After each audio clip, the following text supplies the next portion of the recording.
भगवते वासुदेवाय।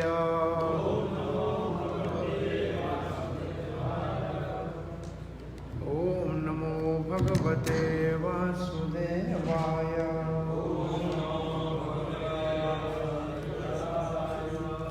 कृष्णाय वासुदेवाय देवकी नंदन नंद गोपकुमार गोविंदाय नमो नमः। जय श्री कृष्ण चैतन्य प्रभु नित्यानंद श्री अद्वैत गदाधर श्रीवासादि गौर भक्तवृंद। हरे हरे हरे राम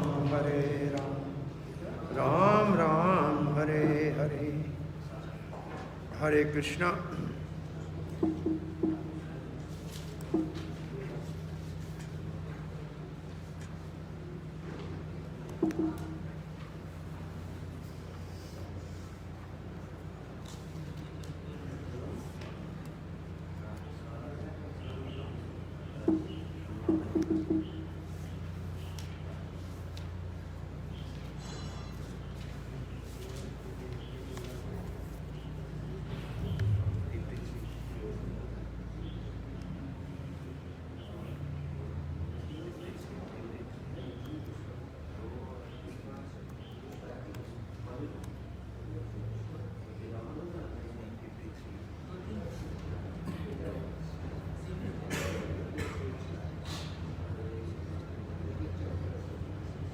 हरे कृष्ण।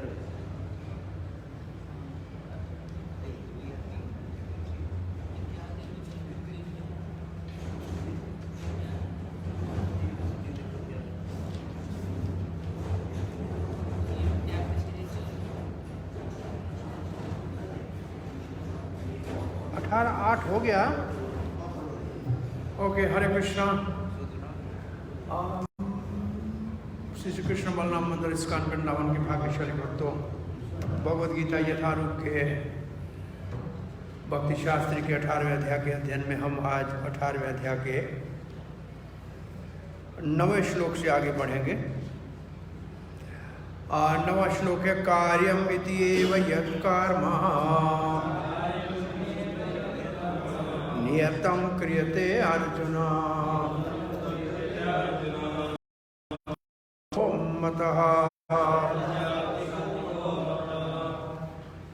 तो सात्विक त्याग क्या है जो राजसिक है उससे बिल्कुल उल्टा है। राजसिक में क्या था?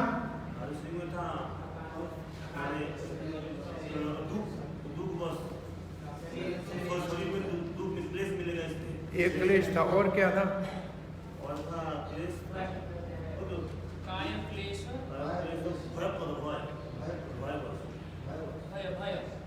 कय और भय था। ठीक है। और तामसिक में क्या था? मोहवश।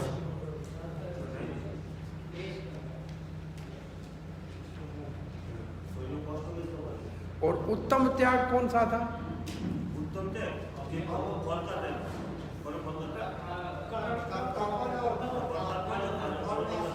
कर्तापन के लिए कौन सा शब्द था? ये श्लोक था आपका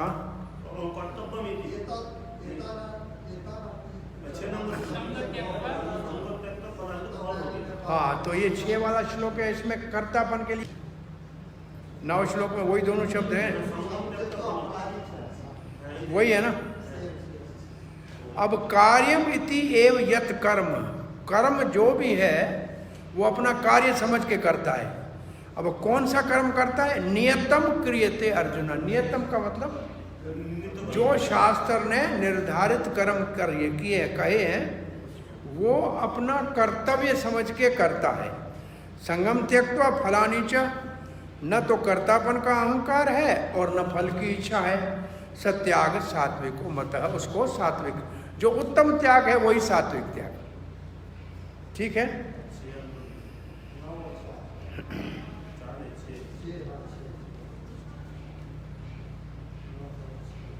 अब जो लिखा है वो काय के लिए?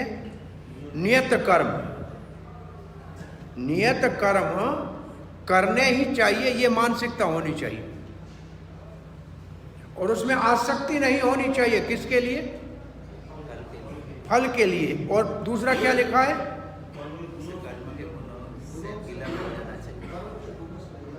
इसका अर्थ क्या है?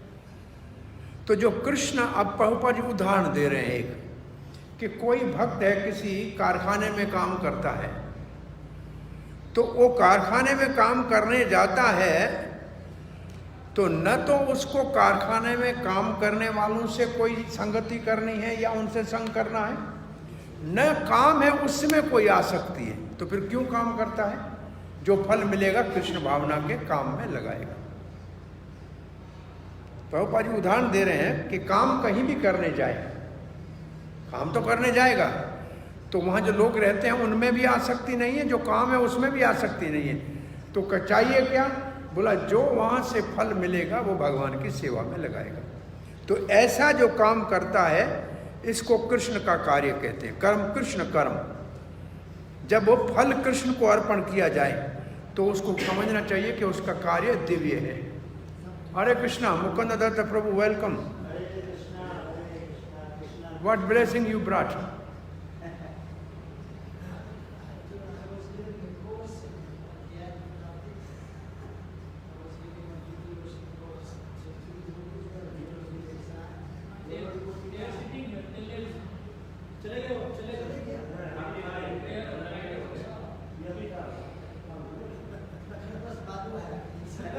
Hare Krishna. What is this? Madhu? बहुत अच्छा।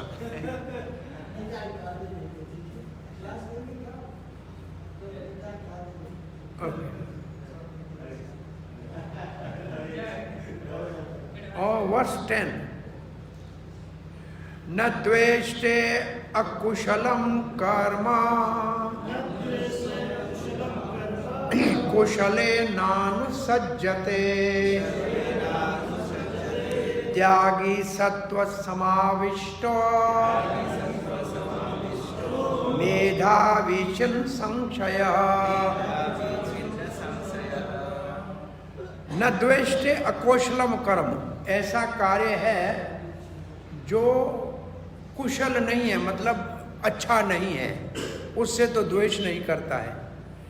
अब उदाहरण क्या दिया है? जैसे सर्दी में नहाना है, ये तो बहुत कठिन है, लेकिन उससे कोई ऐसे उससे द्वेष नहीं करता है। बोला अच्छा क्या है? दूसरा, कुशले नानु सज्जते, जो अच्छा कार्य है उसमें कोई ज़्यादा आसक्ति नहीं है। बोला क्या? बोला गर्मी में नहाना है तो सभी नहाना चाहते हैं। ऐसे उदाहरण दिया है बलदेव विद्याभूषण ने। कुशल का अकुशल कहा सर्दी में स्नान और कुशल का गर्मी में स्नान, ये उन्होंने उदाहरण दिया है। और वैसे भगवत गीता का उदाहरण देखें तो अर्जुन क्या काम कर रहे हैं? मारने का काम कर रहे हैं। काम तो अकुशल है पर उसमें कोई द्वेष नहीं है। और कहीं कोई अच्छा काम करना है उसमें कोई आसक्ति नहीं है। इन दोनों से ऊपर उठा हुआ है। पहली बार तो अच्छे और बुरे दोनों कामों में न बुरे काम से द्वेष है, न अच्छे काम में आसक्ति है। त्यागी सत्व समाविष्टो, उसका सात्विक त्याग है। हाँ, वो सतोगुण में है। ये मेधावी त्यागी है, इसको बुद्धिमान त्यागी मानना चाहिए क्योंकि ये सत्व में स्थित है और ये मेधावी है। मेधावी है, मेधा कहते हैं बुद्धि को।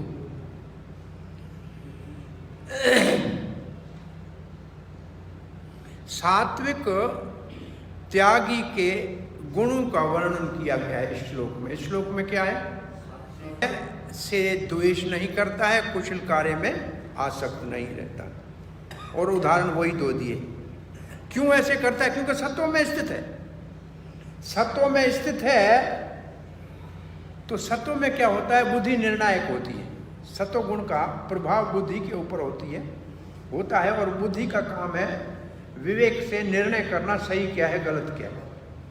तो इसलिए क्योंकि वो बुद्धि के निर्णायक बुद्धि वाला सत्व में स्थित है, इसलिए उसको मेधावी कहते हैं। वो मेधावी है।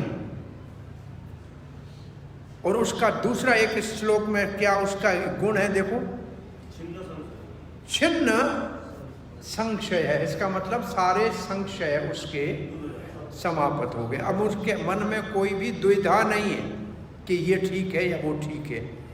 उन्होंने जो रास्ता लिया है आत्म साक्षात्कार का, उसी को सब कुछ समझता है।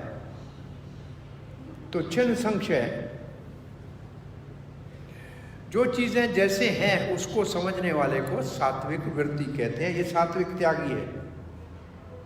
तो ये सात्विक त्यागी के गुण प्रभुपाद जी लिखते हैं, कृष्ण भावना में जो व्यक्ति है वो सात्विक गुण से सुशोभित है, ऐसे समझ लीजिए। वो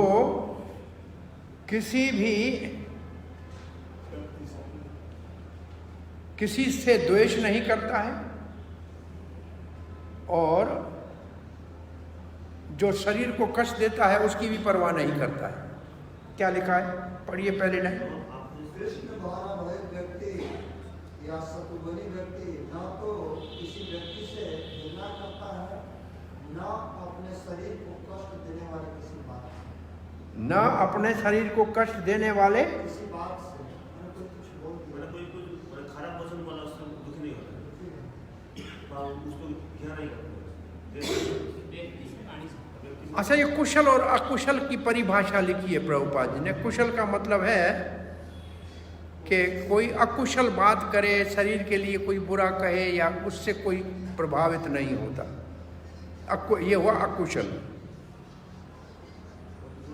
वो सही जगह पे काम करता है, सही समय पे काम करता है, और नहीं डरता है कि कार्य में कोई कठिनाई आएगी या मुश्किल आएगी। ये भी अकुशल की ही परिभाषा है। ऐसा व्यक्ति दिव्य स्थिति में समझना चाहिए, उसकी बुद्धि जो है संशय से ऊपर उठी है। कर्म के विषय में उसको जो गुण लिखे हैं वो गुण में विशेष क्या लिखा है, शरीर को कष्ट के कारण अच्छे या बुरे कार्य को नहीं त्यागता है। प्रभुपाद ने लिखा है किसके विपरीत, नहीं देह भृता शक्यम त्यक्तुम कर्माणि अशेषतः यस्तो कर्म फल त्यागी सत्यागीति अभिधीयते। नहीं देह भृता शक्यम त्यक्तुम कर्माणि अशेषतः, सारे कर्म शरीरधारी त्याग कर ही नहीं सकता। अशेषत का मतलब पूरे के पूरे। कोई कहे कि मैं सारे कर्म त्याग दूंगा, ये संभव नहीं है। किसके लिए, जिसको शरीर है। भाई शरीर है तो खाएगा पिएगा सोएगा, तो कर्म तो करना ही पड़ेगा ना। तो शरीरधारी सब कर्मों का त्याग नहीं कर सकता। ये है पहली लाइन। दूसरी लाइन, यस्तु कर्म फल त्यागी, इसलिए जो कर्म फल का त्यागी है उसी को ही त्यागी कहना चाहिए। अब सिद्धांत क्या हुआ, जब तक हम जीते हैं तब तक कर्म का त्याग पूर्ण रूप से नहीं कर सकते, इसलिए कर्म के फल को त्यागने को ही त्यागी कहा जाएगा। अब पहले ये श्लोकों में कहा गया, 3-5 में देखो ये लिखा हुआ है।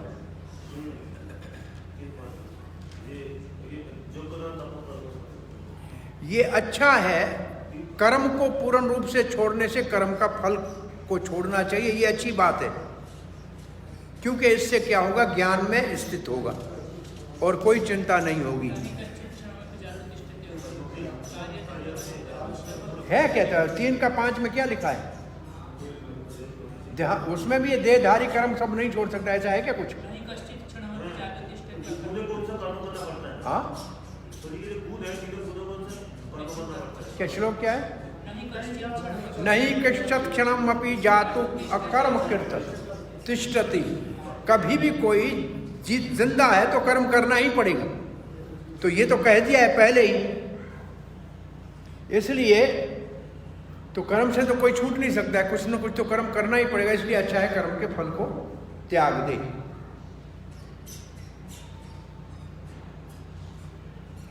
तो व्यक्ति जिसने कर्तापन का विचार छोड़ दिया है और फल की इच्छा त्याग दी है, उसको सारे कर्म अपनी जो शक्ति है उसके साथ करने चाहिए। क्यों? ज्ञान प्राप्त करने के लिए, क्योंकि ये प्रसंग जो है ये ज्ञान का है,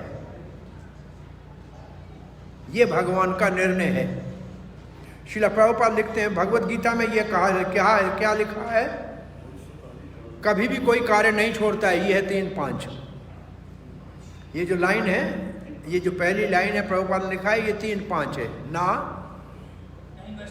नहीं कश्चित अकार्य से जो श्लोक है 3-5 के। अब प्रभुपाद लिखते हैं इसलिए कर्म कृष्ण के लिए करना चाहिए, न कि फल की इच्छा के भोग के लिए। सब कुछ भगवान को अर्पण कर जाना चाहिए, तभी तो उसको त्यागी कहा जाएगा, सन्यासी कहा जाएगा। अब प्रभुपाद जी उदाहरण देते हैं, हमारे कृष्ण भावना अमृत संघ में बहुत से ऐसे सदस्य हैं, बहुत परिश्रम के साथ जाते हैं, अपने कार्यालय में काम करते हैं, किसी कारखाने में काम करते हैं या किसी अन्य स्थानों में काम करते हैं, परंतु जो धन उनको मिलता है वो संस्था की सेवा में लगा। ऐसे उन्नत आत्माएं वास्तव में सन्यासी हैं, वास्तव में त्यागी हैं। प्रभुपाद ने लिखा है वो वास्तव में त्यागी है और वही सन्यास के स्तर का जीवन जी रहा है, ऐसे समझना चाहिए। तो इसलिए यहां सिखाया है कि अपने कर्म फल को कैसे त्यागना चाहिए और किसके लिए फल को त्यागना चाहिए। त्यागना चाहिए भगवान के लिए। कैसे त्यागना चाहिए? काम करके उसका फल भगवान को अर्पण करना चाहिए। प्रभुपाद ने सीधा उदाहरण दिया है कि हमारे भक्त भी ये कार्य करते हैं। जैसे आप जाएंगे, अभी बुक डिस्ट्रीब्यूशन में पैसे तो आएगा, लेकिन भगवान का है, तो ये कार्य तो कर रहे हैं, लेकिन फल भगवान को दे रहे। 12वां श्लोक ये है, पहला विभाग पूरा होगा। अनिष्टम इष्टम मिश्रम च त्रिविधा कर्मणः फलम भवत्यत्यागिनां प्रेत्या न तो सन्यासिनां क्वचित। प्रेत का अर्थ क्या है? प्रेत्य का अर्थ क्या है? देखो प्रेत्य को समझो। प्रेत्य किसको कहते हैं? मरने के बाद प्रेत बनने से प्रेत्य को समझना चाहिए। प्रेत्य क्या है? हाँ, अनिष्टम इष्टम मिश्रम च। अनिष्टम का मतलब जो पसंद नहीं है, जैसे नरक में जाना। इष्टम का मतलब जो पसंद है, जैसे स्वर्ग में जाना। और मिश्रम का मतलब जहां दुख और सुख दोनों है। नरक में दुख है, स्वर्ग में सुख है, और धरती के ऊपर मानव बने तो दुख और सुख दोनों। तो ये है त्रिविध कर्मण फल। में 3 प्रकार के, किसी भी कर्म के ये 3 फल है। या नरक में जाएगा, या स्वर्ग में जाए, या धरती पे आए। इसका अर्थ ये हुआ। अनिष्टम का मतलब नरक, इष्टम का मतलब स्वर्ग, और मिश्रम का मतलब पृथ्वी। भवती अत्यागी नाम प्रेत्य। जो अत्यागी है, इसका मतलब जिसने त्याग नहीं किया है, मरने के बाद उसको ये तीनों में से कोई एक तो भोगना ही पड़ेगा। अच्छा किया होता स्वर्ग में जाएगा, बुरा किया तो नरक में जाएगा। और अब आपसे पूछा जाए कि अच्छा करने वाला, पहले आप पढ़ के आए हैं कुछ अध्यायों में, तो कौन सा स्वर्ग में जाएगा, कौन सा नरक में जाएगा? ऊर्ध्व गच्छन्ति सत्त्वइष्टा मध्य तिष्ठन्ति राजसा जगन गुण गच्छन्ति तामसा। सतोगुण वाले ऊपर जाते हैं, रजोगुण वाले पृथ्वी पे, तमोगुण वाले नरक में जाते हैं, ऐसे समझ लीजिए। न तो सन्यासी नाम क्वचित, परंतु जिसने पूर्ण त्याग किया है वो, उसको ये तीनों फल भोगने नहीं पड़ेंगे। तो यहां क्या है? तुलना है। फल है 3, किसके लिए? अत्यागी के लिए। कब? मरने के बाद। और जो त्यागी है उसके लिए नहीं है ये, क्योंकि वो तो ज्ञान है, मुक्त होगा, भगवान के पास जाएगा। ठीक है, ये श्लोक समझ में आया?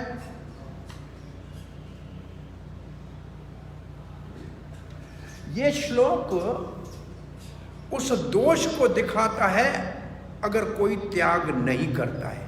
अगर जीवन में त्याग नहीं आएगा, वैराग नहीं आएगा, तो उसका दोष क्या है, उसको ये श्लोक समझा रहा है। जो त्याग नहीं करेंगे, जैसे मैंने समझाया है, भगवान कहते हैं अत्यागी नाम है, मरने के बाद प्रेत 3 प्रकार का फल मिलेगा। अनिष्टम नरक में दुख भोगेंगे, इष्टम स्वर्ग में सुख, अथवा धरती के ऊपर आएंगे, मिश्रम कर्म मानव जन्म में भोगेंगे। परंतु जो त्यागी है उसको ये नहीं भोगने पड़ेंगे। क्यों? क्योंकि वो मुक्त हो जाएगा ज्ञान से, क्योंकि उसके कर्म ही ज्ञान में परिपूर्ण हो जाएगा। उसका निष्काम कर्म ज्ञान का फल, ये है वास्तविक त्याग का फल। प्रभुपाद लिखते हैं कृष्ण भावना भावित व्यक्ति ज्ञान के स्तर पे, कौन से ज्ञान के स्तर पे? भगवान श्री कृष्ण से हमारा क्या संबंध है, उस स्तर से कार्य करता है, इसलिए सदा ही मुक्त है। इसलिए उसको न तो दुख भोगना न सुख भोगना, मरने के बाद कुछ भी उसके लिए नहीं है। इतना ही प्रभुपाद जी ने लिखा है। अब दूसरा विभाग शुरू होता है 13 से 18 श्लोक, जो 13 से 18 अध्याय जो है ज्ञान का विभाग जो है उसका सारांश, ये 13 से 18 श्लोक तक चलेगा। तो इसका अर्थ है अब जो श्लोक आ रहे हैं वो ज्ञान कर्म से जो ज्ञान प्राप्त होता है उसके विषय में। तो ज्ञान कैसा होगा, कर्म कैसे करें ज्ञान के स्तर पे? इसका अर्थ यह है कि समझदार व्यक्ति कर्म कैसे करता है अथवा कर्म को कैसे जानता है। पंचेतानि महाबाहो कारणानि निबोध मे, सांख्य हे कृताने प्रोक्ताने सिद्ध्य सर्व कर्मणा। पंचेतानि का मतलब 5। महाबाहो अर्जुन को संबोधन है, शक्तिशाली अर्जुन का। कर्माणि निबोध में, मैं आपको अब समझाता हूं। कारण है किसी भी कर्म के 5। कोई भी कार्य कभी भी कोई कहीं भी करे उसके 5 कारण होते हैं। ये बात ज्ञान के स्तर पर सब याद करो। हर कार्य के कितने कारण हैं? 5। बोला अब प्रभुपाद ये कहते हैं भगवान श्री कृष्ण, फिर देते हैं शास्त्र का प्रमाण। बोला कहाँ लिखे हैं? सांख्य कृताने प्रोक्तानि।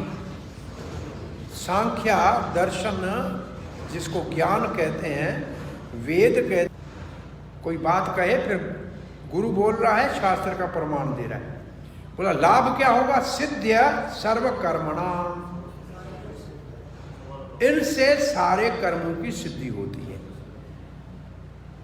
ये शास्त्रों का सार है। सिद्ध्य सर्व कर्मणाम का मतलब सारे कर्मों को सफल करने के लिए ये 5 कारण है। चक्रवर्ती पाद लिखते हैं, बोला कर्म कैसे, कैसे कर्म करें कि उसका फल नहीं भोगना पड़े? ये प्रश्न उठाते हैं। कर्म करें और उसका फल न भोगना पड़े तो क्या करें?